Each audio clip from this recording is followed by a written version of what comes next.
Hello বন্ধুরা, আশা করি প্রত্যেকে ভালো আছো। আমরাও কিন্তু বেশ ভালো আছি।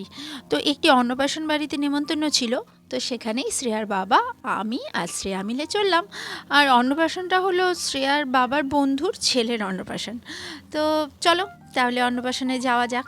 আর যেতে যেতে রাস্তার ভিউটাও তোমাদের সঙ্গে শেয়ার করছি। আসলে অন্নপ্রাশন বাড়িতে গিয়ে একটি কাণ্ড হয়েছে, সেটাই তোমাদের সঙ্গে শেয়ার করব। আর তোমরা কিন্তু ভিডিওটা স্কিপ না করে পুরোটাই দেখবে। তো আমরা চলে এসেছি অন্নপ্রাশন বাড়িতে। আর এখানে আরেক বন্ধু ছিল, মানে এই যে লাল জামা পরে আছে সেটা হলো শ্রেয়ার স্কুলের বড় দাদা ভাই আর বড় দাদা ভাইয়ের বউ। আর সেটা শ্রেয়ার বাবারও বন্ধু হয়। তো বন্ধুর বউ হিসাবে যেহেতু অনুষ্ঠান বাড়িতে স্কুল থাকাকালীন তো দাদা ভাই থাকে। তো যাই হোক, ওদের সঙ্গে ওরাও একসঙ্গে যাওয়ার কথা ছিল, কিন্তু ওরা একটু এগিয়ে গেছিলো আর আমরা একটু পরে পরে গিয়েছিলাম। তো সবাই মিলে এই যে আমি শ্রেয়া বসে আছি, এই যে শ্রেয়ার বাবা ওর বড় দাদা ভাই গল্প করছে। তো এখানে একটু গল্প স্বল্প করার পর আমরা চলে যাব খাওয়ার প্যান্ডেল। আর আমাদের খেতে খেতে একটু বিকেল হয়ে গেছিলো, কারণ বাচ্চাটা খেতে দেরি হয়েছিল বলে অনুষ্ঠান বাড়িতে খাওয়া শুরু হতেও বিকেল হয়ে গেছিলো। তো চলো খাওয়ার প্যান্ডেলে চলে যাই।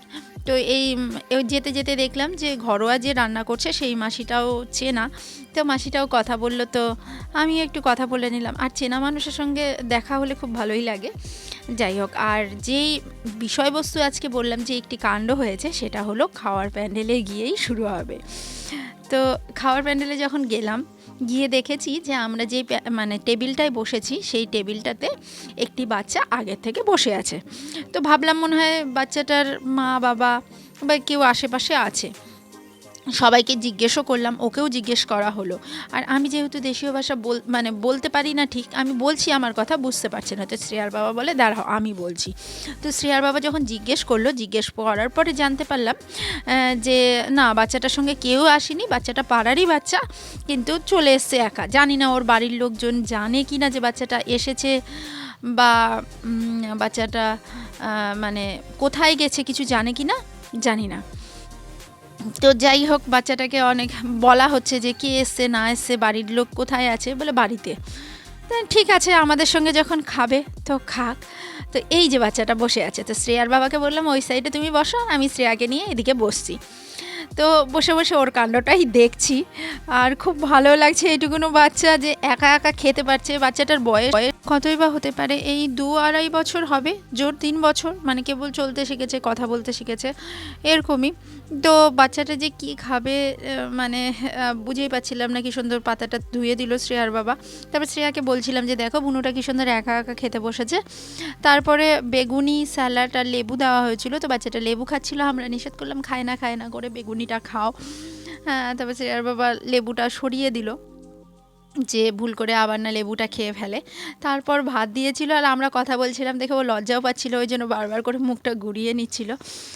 তারপর ভাত যখন দেওয়া হলো, গরম ভাত যেহেতু বাচ্চাটা মেখে খেতে পারবে না, তো মেখে দেওয়া হলো যে গরম ভাতে যদি ওর মানে হাতে ছ্যাঁকা লাগে, তো সেই জন্য ওকে মেখে দেওয়া হলো। ওকে বলা হচ্ছে যে কী ভালো লাগে বল, মানে সেইটাই নিয়ে দেওয়া হবে।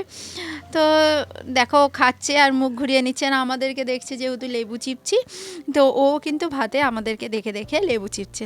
ছোটো ছোটো বাচ্চারা হয়তো এইভাবেই খাওয়াটা শেখে। কিন্তু আমার মনে এটাই প্রশ্ন হলো যে বাড়ির লোকগুলো কিভাবে ওকে ছেড়ে দিল।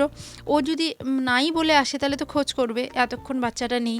আর যদি বাড়ি থেকে বলেই আসে, তো এইটুকুনো বাচ্চা একা খেতে পারবে, মা কি করে যে নিশ্চিন্ত, আর মা বাবা সবাই আছে বাড়িতে আমরা জানি, তো কি করে যে ছেড়ে দিল বুঝে উঠতে পারছি না। যাই হোক, বাচ্চাটা খাওয়া দাওয়ার পরে আমরা যখন বাড়ি ফিরছিলাম, তখন পাশেই যেহেতু পাড়াতেই বাচ্চাটার বাড়ি, তো বাড়িতে ঢুকিয়ে দিয়ে তারপরে আমরা বাড়ি ফিরেছিলাম।